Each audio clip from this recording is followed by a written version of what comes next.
direto possível, amém? Tem uma palavra muito abençoada, uma palavra poderosa, porque foi Deus que me deu, amém? E eu quero convidar você para abrir no livro de Gênesis, Gênesis capítulo 1. Gênesis capítulo 1, versículo 3.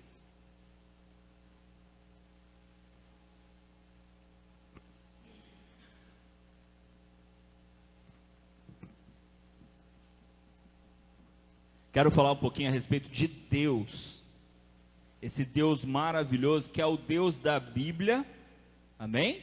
É o Deus da Bíblia, ou seja, é o Deus de ontem, né? Do passado, mas que também é o Deus de hoje. Gênesis 1, a partir do versículo 3, diz assim: Então Deus disse: haja luz, e houve luz. E Deus viu que a luz era boa, e fez separação entre a luz e as trevas. Deus chamou a luz de dia, e chamou as trevas noite. Houve tarde e manhã, o primeiro dia. E disse Deus: haja um firmamento no meio das águas, e separação entre águas e águas. E Deus fez o firmamento e a separação entre as águas debaixo do firmamento e as águas acima do firmamento. E assim aconteceu. E Deus chamou ao firmamento céus. Houve tarde e manhã, o segundo dia. E disse Deus: ajuntem-se as águas debaixo dos céus, num só lugar, e apareça a porção seca. E assim aconteceu. Deus chamou a porção seca terra, e ao ajuntamento de águas chamou mares. E Deus viu que isso era bom. E Deus disse: que a terra produza relva, ervas que deem semente, e árvores frutíferas que deem fruto segundo a sua espécie, cuja espécie esteja no fruto sobre a terra. E assim aconteceu. E a terra produziu relva, ervas que davam semente segundo a sua espécie, e árvores que davam fruto, cuja semente estava nele, conforme a sua espécie. E Deus viu que isso era bom. Houve tarde e manhã, o terceiro dia. E disse Deus: que haja luzeiros no firmamento dos céus, para fazerem separação entre o dia e a noite, e sejam eles para sinais, para estações, para dias e anos, e sirvam de luzeiros no firmamento dos céus, para iluminar a terra. E assim aconteceu. Deus fez os dois grandes luzeiros, o maior para governar o dia e o menor para governar a noite. E fez também as estrelas, e os colocou no firmamento dos céus, para iluminarem a terra, para governarem o dia e a noite, e fazerem separação entre a luz e as trevas. E Deus viu que isso era bom. Houve tarde e manhã, o quarto dia. E Deus disse que as águas sejam povoadas de enxames de seres vivos, e as aves voem sobre a terra, sobre o firmamento dos céus. Assim Deus criou as grandes criaturas marinhas e todos os seres vivos que se movem, os quais povoam as águas, segundo as suas espécies, e todas as aves, segundo as suas espécies. E Deus viu que isso era bom, e Deus os abençoou, dizendo: sejam fecundos, multipliquem-se e encham as águas dos mares, e na terra se multipliquem as aves. Houve tarde e manhã, o quinto dia. E Deus disse: que a terra produza seres vivos, conforme a sua espécie, animais domésticos, animais que rastejam, animais que rastejam e animais selvagens, segundo a sua espécie. E assim aconteceu.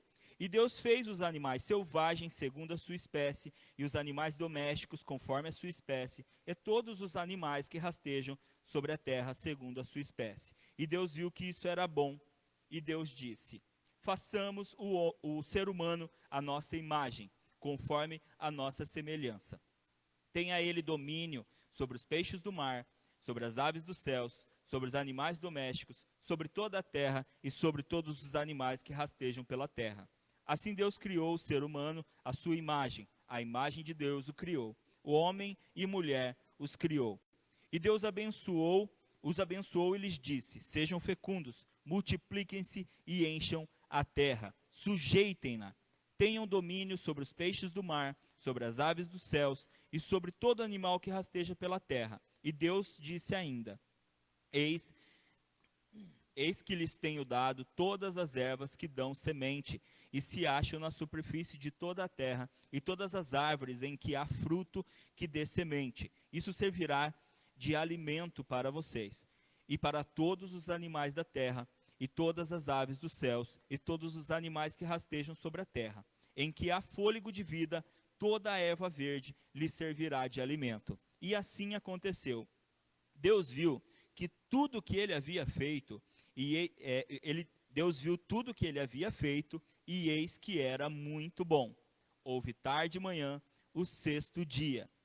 Agora capítulo 2, versículo 2. E havendo Deus terminado no sétimo dia a sua obra que tinha feito, descansou nesse dia de toda a obra que tinha feito. E abençoou o sétimo dia e o santificou, porque nele descansou de toda a obra que como Criador tinha feito. Amém. Amém. Feche os teus olhos. Senhor Deus e Pai, nós te louvamos e te agradecemos pela tua palavra e pedimos para que o teu Santo Espírito possa nos ministrar e nos dar o direcionamento e o discernimento em nome de Jesus. Amém. Amém. Respirando, ufa, consegui terminar de ler. Capítulo 1 praticamente inteiro e mais 2 versículos do capítulo 2. Por que que eu li tudo isso? Vocês viram tudo que Deus fez dias. Vocês viram que obra grande e maravilhosa? Vocês conseguem imaginar o trabalho que deu para fazer tudo isso? Porque muitas pessoas acham que isso é uma mágica, que Deus ia falando e simplesmente por mágica tudo isso ia acontecendo. Mas a própria palavra de Deus diz que Deus se encarregou de cada detalhe. De cada detalhe, de toda a sua criação. E eu acabei de ler aqui os 6 dias. E por mais que eu já conheça esse texto desde criança, todas as vezes que eu leio, eu fico impressionado com o que ele fez. Eu fico impressionado com o que ele fez. Agora, sabe o que me deixa mais impressionado ainda? É quando eu entendo por que ele fez. Capítulo 3, versículo 8. Não posso nem parar para pensar hoje. Capítulo 3, versículo 8. Diz assim: E ouviram a voz do Senhor Deus que andava no jardim quando soprava o vento suave da tarde. Amém? Se você olhar o contexto, você vai ver que é logo após Adão e Eva terem pecado, certo? Terem comido o fruto proibido, e Deus estava chegando. Mas não é a respeito do pecado que eu quero falar. Eu quero falar a respeito desse detalhe aqui. Que detalhe é esse, pastor? É o detalhe do texto que nos mostra que isso aqui que Deus estava fazendo era o que ele fazia todos os dias. No final da tarde, ali ó, ao ouvirem a voz do Senhor Deus que andava no jardim quando soprava o vento suave da tarde. Todo final de tarde, o que Deus ia fazer? Ele ia visitar eles. Todo final de tarde, Deus ia visitar eles, Adão e Eva. E é aí que a gente começa a entender o porquê de toda essa obra de Deus. O porquê de fazer tudo isso. Porque desde lá do versículo 3 que nós começamos a ler, quando Deus disse haja luz, e depois ele vai separar as águas do firmamento, vai criar o firmamento, e ele vai criar as estrelas, ele vai criar o sol, a lua, e ele vai criar, e vai fazer com que a terra surja, e vai criar as plantas, e vai criar os animais, vai organizar toda a terra. Depois diz assim que ele pega e ele cria o homem no sexto dia, homem e mulher, ele cria eles e coloca no jardim do Éden, certo? Coloca eles no jardim do Éden, para que eles possam cuidar. A Bíblia vai falar ali também que é para Adão poder cuidar do jardim, E também vai dizer que Deus vai trazendo os animais para que Adão possa dar nome aos animais. Deus, olha que coisa incrível, Deus vai trazendo os animais para Adão para que Adão possa dar os nomes para os animais. Olha só que coisa incrível, gente. Todo esse trabalho que Deus teve nos 6 dias, todo esse trabalho que ele teve nesses 6 dias de criação, foi para que ele pudesse, quando a gente lê ali o 7º dia que ele descansou, eu já falei sobre descanso numa mensagem alguns cultos atrás, que eu disse que esse descanso de Deus, na verdade, é a contemplação da sua obra. Quando diz que ele descansou no 7º dia, na verdade está dizendo assim, que ele, no 7º dia, Deus, ele contemplou a sua obra. Ele pôde ver, parar para ver tudo aquilo que ele tinha criado. E mais do que isso, é a gente ver que todo esse trabalho que Deus fez, foi para que ele pudesse vir até a terra, e pudesse se relacionar com a sua criação. O objetivo de Deus, de ter criado tudo isso, foi para que ele pudesse colocar ali a sua maior criação, que somos nós, que é o ser humano. Porque se você observar em todos os dias, sempre Deus dá uma ordem, ele diz assim, haja luz, ele dá uma ordem, correto? Ele diz assim, haja firmamento, haja seres viventes. Só que no 6º dia, ele vai dizer assim, façamos o homem. Ele não disse, haja o homem. Ele disse, façamos o homem. Mais para frente vai dar detalhes de como o homem foi formado, e aí ele vai dizer que ele pegou do barro da terra, né, pegou do pó da terra e formou o homem. Ou seja, de toda a sua criação, de tudo aquilo que nós acabamos de ler, de todas as coisas que Deus fez, ele fez uma coisa em especial, que sou eu e que é você. E todo esse trabalho que Deus teve, foi para que ele pudesse não só nos criar, mas que depois de nos criar, que ele pudesse se relacionar com cada um de nós. Muitos dizem assim, que o melhor momento do dia de Adão e Eva era o final da tarde, porque era o momento que Deus chegava para que eles pudessem ter o momento. Mas eu vou um pouquinho mais longe. Eu acredito que esse também era um dos melhores momentos do dia de Deus. Porque era o momento que ele se relacionava com a sua criação. Era o momento que ele podia se relacionar com aquilo que ele fez, com a obra dele. Que ele podia ter um retorno daquilo que estava acontecendo. Eu fico imaginando, se Deus criou todos os animais, ele podia simplesmente ter chegado para Adão e falado assim, Adão, o nome dos animais são esses, eu criei os animais, eu dou o nome para eles. Mas não, Deus chega para Adão e fala assim, você vai dar o nome. Mas mais do que isso, eu vou trazer os animais, porque nós vamos fazer isso juntos. Nós vamos fazer isso juntos. Não era simplesmente o fato de Deus dar uma função para o homem, percebe? Era o fato de que ele queria se relacionar com o homem. É o fato de não só queria, mas como eu disse, é o Deus de ontem e é o Deus de hoje. É o fato de que Deus ainda quer se relacionar com a sua criação. Ele ainda quer, ele ainda deseja, ele ainda busca se relacionar com o ser humano. Ou seja, conosco. Deus te fez, Ele me fez, assim como Ele fez Adão, assim como Ele fez Eva, e o que Ele espera de cada um de nós, é que nós possamos cultivar um relacionamento com Ele.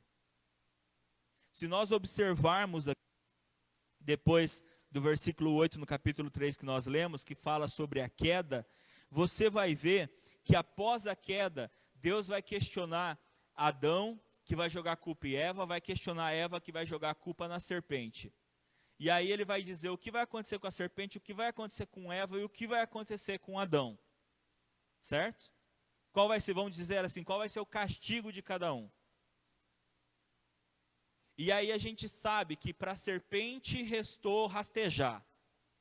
Para a mulher, multiplicadas as dores do parto, e ainda ela vai ter uma nova, ela não existe, na verdade ela não tinha uma inimiga, agora ela vai ter uma inimiga, que é a própria serpente, né? Deus disse, ela vai ser para ti como uma inimiga, né? Você vai repudiar a serpente. E para o homem, até então, você podia desfrutar de tudo, você tinha sim o seu trabalho, mas isso não te custava, a partir de agora vai custar. Você vai comer do suor do teu rosto. Agora, a gente pensa assim, então esses foram os castigos. Bom, eu digo para vocês, não foi a pior coisa que eles perderam. A pior coisa que Adão e Eva e todos os seres humanos perderam foi o contato com Deus, o relacionamento com Deus. Eu tenho certeza que se a gente pudesse chegar para Adão e para Eva e falar assim, olha, tudo bem você continuar tendo que suar para você ter o pão para você comer, desde que você continue tendo aquele momento todos os dias com Deus, pessoal ali, pessoalmente com Deus, eu tenho certeza que cada um falar assim, com certeza. Se perguntasse para Eva, a mesma coisa.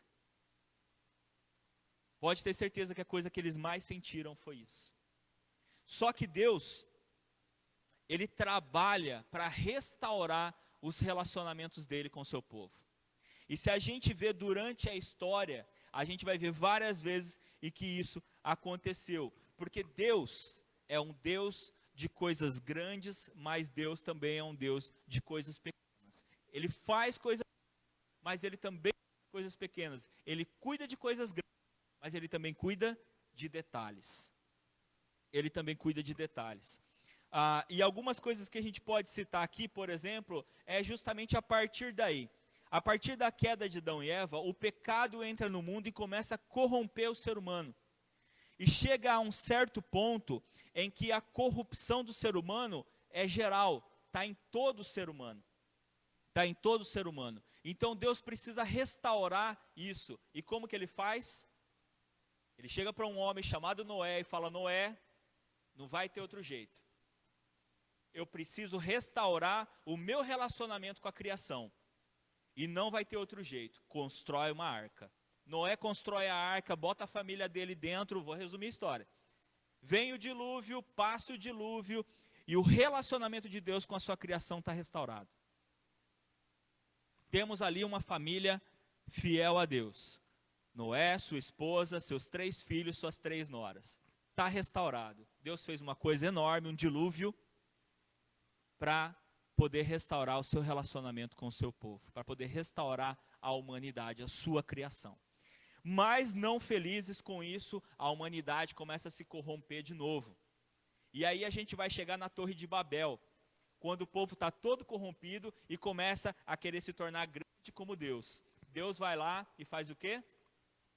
Faz uma obra ali e confunde todo mundo para que eles não pudessem realizar essa obra de quererem se tornar tão grandes como Deus. E aí Deus vai de novo começar a restaurar o seu relacionamento com a sua criação. Chamando quem? Um dos descendentes dos construtores da Torre de Babel, Abraão. Ele chama Abraão e fala, Abraão, sai da tua terra, da tua parentela, porque esse povo não presta. Você é descendente do povo da Torre de Babel, para quem não sabe ele era. E você vai sair do meio desse povo, porque eu vou restaurar o meu relacionamento com a criação, mas não dá para ser aí. Então você vai ter que sair daí. E Deus começa uma obra ali com Abraão, que a gente sabe que se estende de Abraão para Isaac, para Jacó, e chega em José, até que José vai para o Egito, José restaura o povo e consegue trazer o povo e salvar o povo de Deus, levando o povo de Deus até o Egito, até que o povo se perde tudo de novo e se torna escravo lá no Egito. Percebe? O povo vai se perdendo, ele perde o contato e o relacionamento com Deus. Deus vem, faz uma obra para restaurar o relacionamento com Ele. Eu falo, Deus, Ele é tão maravilhoso, Ele é tão incrível, e uma das coisas mais maravilhosas de Deus é a paciência que Ele tem. Eu citei só algumas coisas aqui, e eu digo para vocês, nós provavelmente não teríamos tido toda essa paciência. Teríamos? Não. E eu poderia continuar, porque ali o povo vai ficar 400 anos escravo, e aí o que Deus vai fazer? Vai fazer uma nova obra. Vem, Moisés. Vem, porque eu preciso restaurar o meu relacionamento com o meu povo. E você vai lá e eu vou fazer uma obra. 10 pragas e tudo mais, e tira o povo de lá. Vamos para o deserto, porque eu preciso restaurar o meu relacionamento com o meu povo. Amém?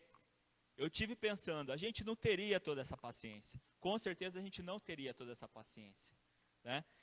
Avançando, Jeremias capítulo 33, versículo 3, não vou nem dar tempo de vocês abrirem, tá? Jeremias 33, 3 diz assim: clame a mim e eu responderei, e direi a você coisas grandiosas e insondáveis que você não conhece. Amém? É aí que eu vejo mais profunda ainda a paciência de Deus, porque além dele ir fazer a obra para restaurar o seu relacionamento com o seu povo, ele ainda diz assim: clame a mim, e além da gente restaurar o nosso relacionamento, eu ainda vou te mostrar coisas incríveis que vocês não sabem. Eu ainda vou mostrar coisas maravilhosas para vocês. Ou seja, olha, Deus é tanto amor, Deus é tanta misericórdia, que se fosse qualquer um de nós, já tinha mandado todo mundo para o espaço. Eu estava pensando, porque nesse período de pandemia, nesse período de isolamento social, tem gente que já está querendo sufocar a própria família. Não tem? Tem gente que já está querendo esganar a própria família. Aquelas pessoas que sempre dizem assim: eu trabalho, eu me mato de trabalhar, eu me mato de estudar, porque não existe ninguém que eu ame mais que a minha família, né?